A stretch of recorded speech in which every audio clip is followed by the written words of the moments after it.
Olá, pessoal! Aqui quem fala é a Letícia Costa e agora vamos ter uma aula sobre treliças isostáticas, vendo as treliças compostas. Vamos ter uma introdução com o que é uma treliça composta e a sua lei de formação, a resolução com a apresentação de métodos e pressupostos quanto à aplicação, e vamos ter de fato a aplicação, com exemplos e soluções para os problemas. Lembrando que esse material foi desenvolvido com base no livro do Susequinde, volume 1.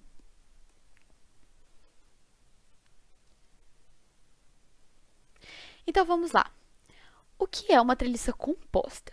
Uma treliça composta nada mais é que a formação, a ligação entre treliças simples. É uma treliça formada pela ligação de outras treliças simples indeformáveis, criando um sistema isostático, como do exemplo da foto abaixo.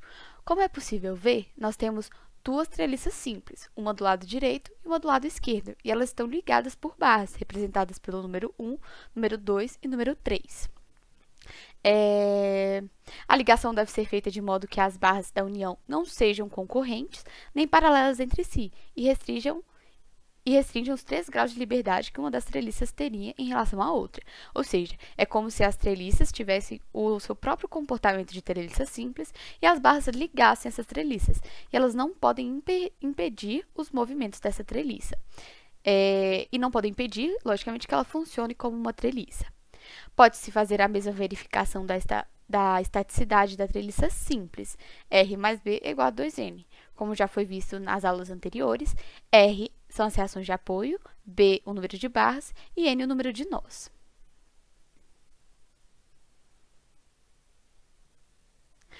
Outra forma de construir uma treliça composta é pela ligação feita por um nó e uma barra não concorrente com o nó, conforme a imagem abaixo.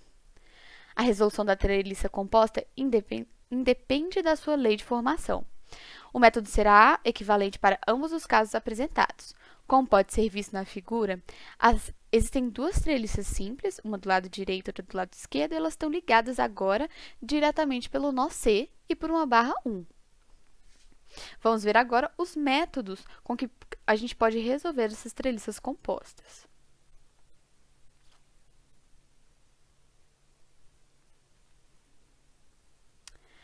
Então, a resolução da treliça composta recai na solução das treliças simples.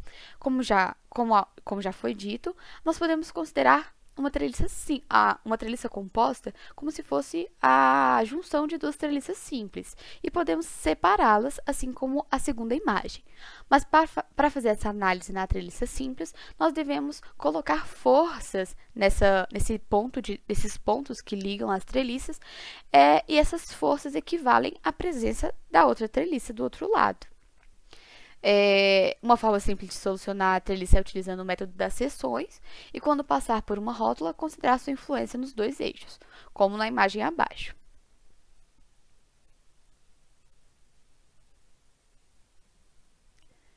Não é possível aplicar inicialmente o método dos nós nas treliças compostas. Se nós formos pensar na resolução pelo método dos nós, não será possível solucionar toda a treliça apenas por esse método dos nós diretamente, porque vamos chegar em um momento que não vamos ter equações suficientes para solucionar e para determinar as incógnitas.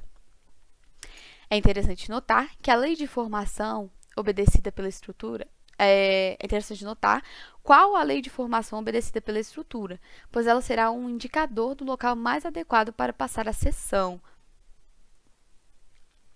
Por vezes, a seção necessária irá interceptar mais de 3 barras. No entanto, caso passe pela mesma barra 2 vezes, pode-se considerar que as forças geradas se autoequilibram.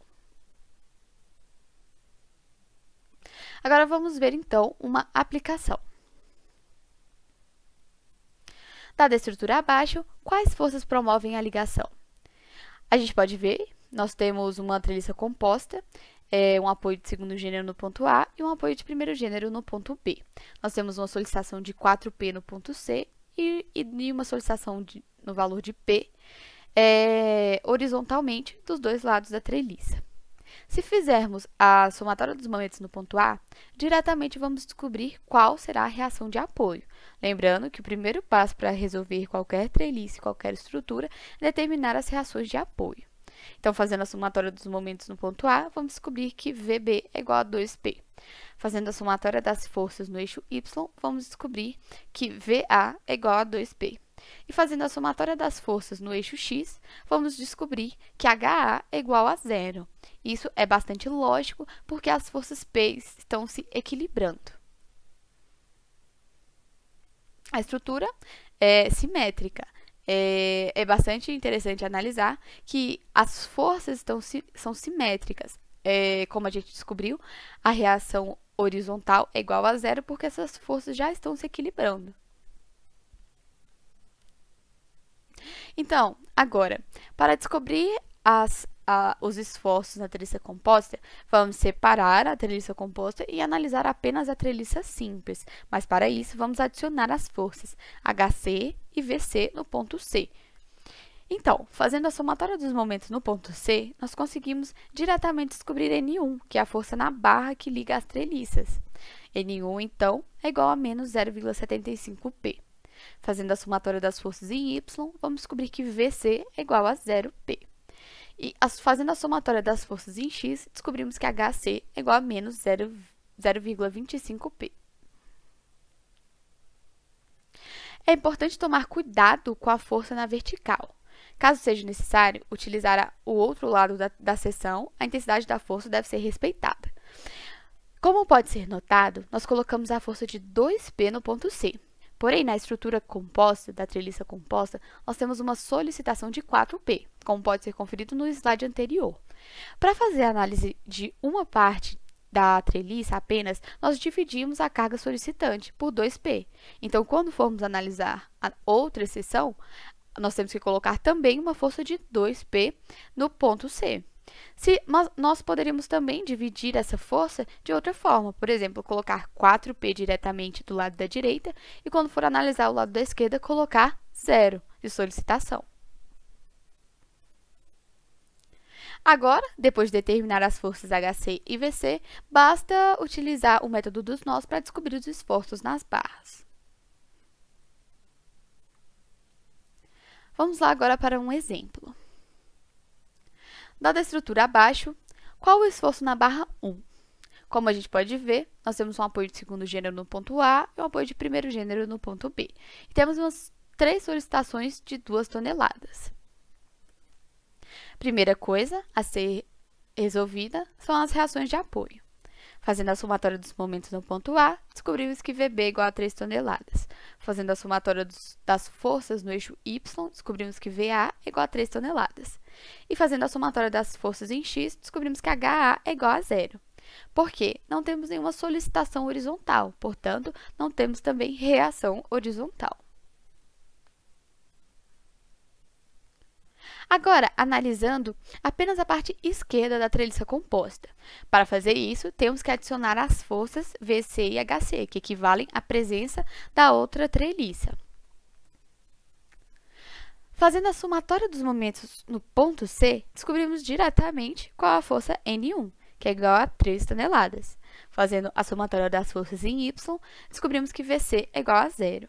E fazendo a somatória das forças em X, descobrimos que HC é igual a 3 toneladas.